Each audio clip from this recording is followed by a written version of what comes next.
Aujourd'hui, la question que vous auriez préféré éviter, sans doute. Ah, Est-ce que vous avez regardé votre compagne Léa Salamé aux 20h et qu'est-ce que vous en avez pensé?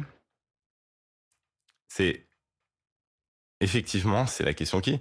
Hem, Moi, j'étais extrêmement fier. Moi, je vais vous parler de manière très honnête. J'ai été extrêmement fier et j'ai trouvé que c'était, un moment incroyable pour elle. Donc c'est ma fierté, pour elle, pour, ce qu'elle représente, pour, ce à quoi elle aspire. Je suis, heureux, de ce qu'elle fait, fier de ce qu'elle fait et on a toujours su, bah, être, complètement séparés dans nos carrières et Justement, et comment vous vous et et organiserez et si vous êtes candidat à l'élection présidentielle?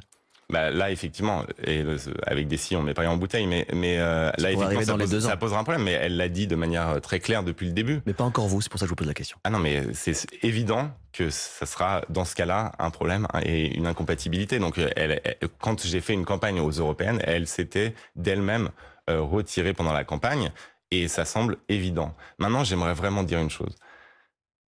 On est en 2025 et une femme n'a pas les opinions politiques de son mari. Et je peux vous garantir, d'ailleurs, qu'en l'occurrence, c'est probablement très vrai sur certains sujets. Vous n'êtes pas forcément d'accord sur tout politiquement. Ah bah non, non. D'ailleurs, c'est un fait que je partage devant vous. En règle générale, je suis quand même extrêmement discret sur les affaires privées, un peu protestant, et je refuse d'en parler. Bon, vous me posez la question Oui, parce qui, qu'elle donc est je suis bien obligé d'y elle est répondre. politique, la Et à question. la fin, je vous dis, il y aura pas de conflit d'intérêt en cas de, mais ce qui est certain, c'est que elle était une excellente journaliste avant même qu'on se rencontre, que moi je suis très fier d'elle. Voilà, je vous le dis.